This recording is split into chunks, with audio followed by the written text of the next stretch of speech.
Assalamualaikum warahmatullahi wabarakatuh. Pada hari ini saya Sasha Nabila Fortuna dan juga teman saya Muhammad Rizky Ramadan akan mempresentasikan mengenai analisis performa model SERP. Jadi dataset yang kami gunakan yaitu Corpus dan Kirels yang telah kami gunakan juga sebelumnya pada TP3. Sebelum kami melakukan evaluasi dan eksplorasi serta analisis di TP4, kita melakukan dulu evaluasi TP2 dan TP3 sebagai baseline. Di TP2 kita sudah membuat BM25 retrieval, di mana kita mendapatkan parameter terbaiknya itu K sama dengan 100. Untuk K sama dengan 100 itu K1-nya 1,2 dan B-nya sama dengan 1. Di sini RBP-nya mencapai 0,92, DCG-nya 7,63, dan AP score-nya 0,91 dan waktu eksekusi 41 detik. Jadi di sini kita sudah melihat bahwa ternyata performa BM25 ini sudah baik karena sudah mencapai 0,9 untuk RBP dan AP-nya. Lalu kita di TP3 melakukan learning to rank dengan model GBM, itu kita ternyata mendapatkan RBP skornya 0,64, DCG-nya 6,53, AP-nya 0,58, dengan waktu eksekusi untuk perhitungannya saja 43 detik. Di sini kita dapat melihat bahwa ternyata ada ya penurunan performa pada model BM25 dan learning to rank kita di TP3 daripada bandingan dengan TP2. Nah, di sini makanya tujuan kita di TP4 untuk meningkatkan performa evaluasi tersebut dan juga mencoba model-model maupun metode-metode state of the art lainnya. Gitu. Makanya kita lakukan evaluasi dan eksplorasi lebih lanjut. Jadi pertama-tama kita melakukan preproses baik dokumen maupun query-nya dengan tokenization, stemming, dan juga stopwatch removal, dan juga dilakukan ready ranking pada dokumen dan juga query-nya. Lalu pertama kita melakukan implementasi pada fast text dengan vektor ukuran 100 dan juga min count 2, dan juga kita melakukan feature extraction word embedding, yaitu representasi vektor didapatkan dengan mencari rata-rata vektor dari semua kata yang ada di dokumen tersebut. Lalu dilakukan juga word to fact dengan dibangun dictionary berdasarkan dataset yang sudah diproses, dan fitur-fitur yang dipakai adalah rata-rata vektor semua kata di dokumen dan juga di query dengan ukuran masing-masing juga 300 dan dilakukan cosine similarity pada kedua vektor. Nah, akan tetapi word to fact itu tidak dipakai karena fitur yang digunakan sudah cukup besar, dan jika semua fitur digunakan, program membutuhkan waktu eksekusi yang lebih lama dan juga mengalami out of memory error karena adanya keterbatasan resources pada mesin lokal. Dan lebih lanjut lagi nanti, Doc2Fact itu akan menghasilkan evaluasi yang lebih baik dibandingkan Word2Fact. Jadi solusi yang bisa diberikan yaitu menggunakan mesin dengan resources yang lebih baik, dan alternatif lainnya bisa dilakukan eksplorasi dengan mengubah ukuran vektor pada fitur-fitur lain sehingga jumlah fitur tidak terlalu besar. Selanjutnya kita melakukan doc2fact implementation ya, di mana di sini kita mendapatkan vektor embedding dari suatu dokumen. Nah, ini kita fiturnya memakai vektor size 300 dan bakal mengambil vektor embedding dari dokumen dan query mana-mana masing-masing vektor embedding yang mendapatkan 300 ukurannya, dan juga cosine similarity antara kedua vektor tersebut gitu dengan vocabulary yang sudah kita training sendiri. Nah, selanjutnya selain doc2fact yang tadi kita pakai nanti di dalam implementasi akhirnya akan dijelaskan lebih lanjut, kita juga memakai BERT implementation. Jadi di sini kita menggunakan tokenizer dan modelnya ini dari Indobert based on case. Alasannya adalah setelah mereview secara general ya, relatif dokumen yang kita gunakan itu adalah dokumen-dokumen menggunakan bahasa yang baku dan resmi gitu. Jadi makanya kita menggunakan Indobert based on case. Dan selanjutnya arsitektur yang kita gunakan dalam BERT ini adalah arsitektur monobert, di mana query dan doc ini itu akan digabungkan, tetapi nanti dipisahkan dengan penanda mark separator, yaitu yang ditandai dengan buka siku, SEP, tutup siku gitu. Selanjutnya lebih lanjut lagi, kita mendapatkan vektor embedding dari BERT ini melalui rata-rata hidden layer terakhir, tapi 4 yang terakhir.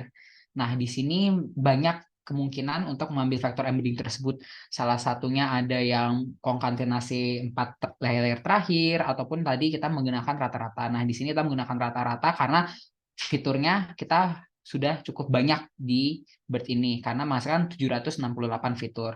Nah, akan tetapi hasil eksplorasinya kita mendapatkan kendala-kendalanya, di antaranya yang pertama waktu eksekusinya ini sangat lama buat BERT.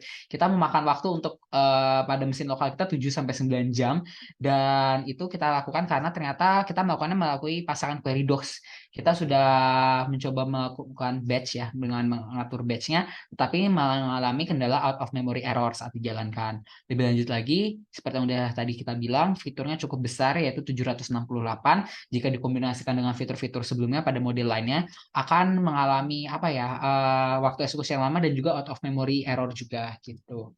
Nah, solusi yang mungkin dapat kita coba untuk implementasi ke depannya itu tentunya menggunakan resources mesin yang lebih tinggi, baik secara lokal atau mungkin virtual ya, menggunakan Google Colab. Atau alternatif lainnya kita juga bisa mengekspor sentence bird atau SBird, karena berkemungkinan menghasilkan waktu eksekusi yang lebih cepat setelah kita melakukan riset-riset melalui SBird ini.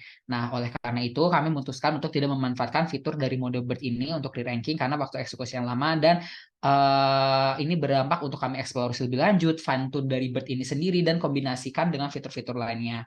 Nah, ini secara umum improvement dan eksplorasi lain yang kita dapat lakukan ya. Yang pertama tentunya menggunakan mesin dengan resources yang lebih baik ya. Mungkin yang tadi menggunakan virtual machines di mana yang resources-nya lebih baik itu, dan yang kedua kita juga bisa menggunakan pre-train model ataupun mengatur parameter lainnya gitu, seperti vector size yang tadi buat word to fact, doc to fact maupun fast text.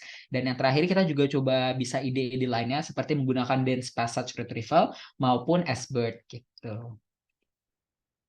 Lalu dilakukan implementasi akhir menggunakan BM25 Retrieval dengan K100, K1 1,2 dan juga B9,1 serta learning to rank dengan LGBM pada TP3 dengan fast text juga dan doc to fact pada implementasi baru di TP4 kita ini.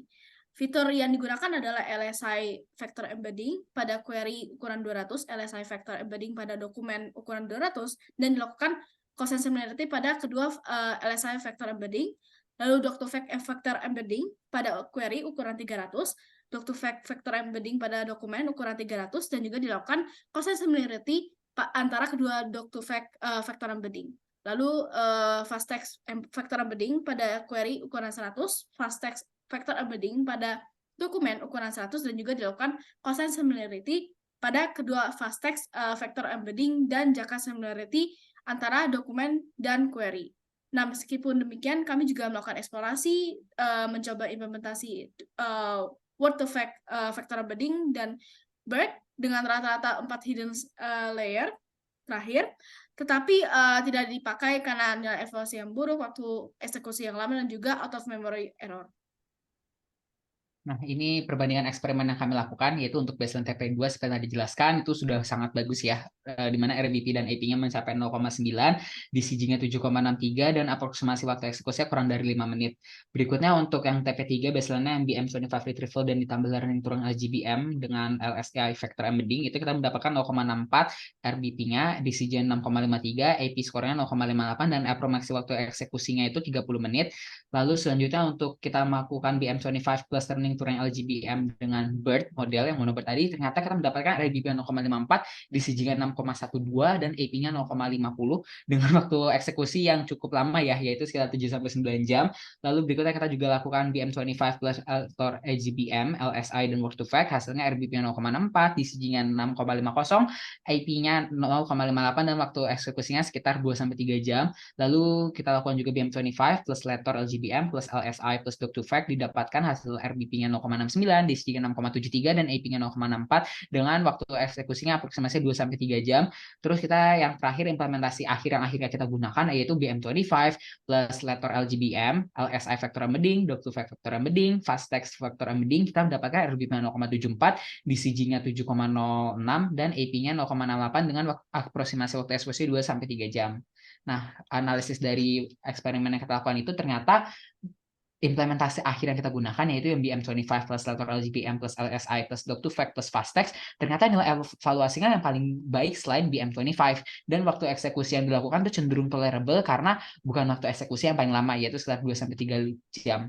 Di sisi lain BM25 dengan letter LGBM dan BERT ternyata masih nilai evaluasi yang buruk dan waktu eksekusi terlama. Nah, hal ini setelah kita kasih sedikit ternyata terdapat kesalahan kami pada preprocessing data, dan kami hanya mencoba BERT itu hanya sekali. Kita coba BERT ribet sekali karena waktu eksekusinya ini sangat lama ya, 7-9 jam, sehingga kami tidak dapat eksplorasi lebih lanjut, memperbaiki pre-processing data, dan juga fine-tune BERT-nya lebih lanjut gitu. Nah, kita juga dapat lihat penggunaan BM25 plus Editor per LSI plus Doc2Fact dengan BM25 plus Editor per LSI plus Word2Fact, ternyata yang menggunakan Doc2Fact ini memiliki performa evaluasi yang lebih baik daripada yang menggunakan Word2Fact. Makanya dari itu kita melandaskan kenapa kita memilih Doc2Fact daripada Word2Fact karena ini gitu. Karena juga tentunya keterbatasan resources ya, kita tidak menggunakan keduanya gitu. Oleh karena itu, kesimpulannya kita implementasi akhir menggunakan BM25 plus Learning to Rank LGPM model, LSI Vector Embedding, Doc2Fact Phantom Embedding, dan Fastech M Vector Embedding karena memiliki Learning to Rank-nya yang skor performa paling baik dengan fitur-fitur yang sudah dijelaskan sebelumnya pada slide implementasi akhir. Nah, terima kasih atas perhatiannya. Mohon maaf jika ada kesalahan. Wassalamualaikum warahmatullahi wabarakatuh.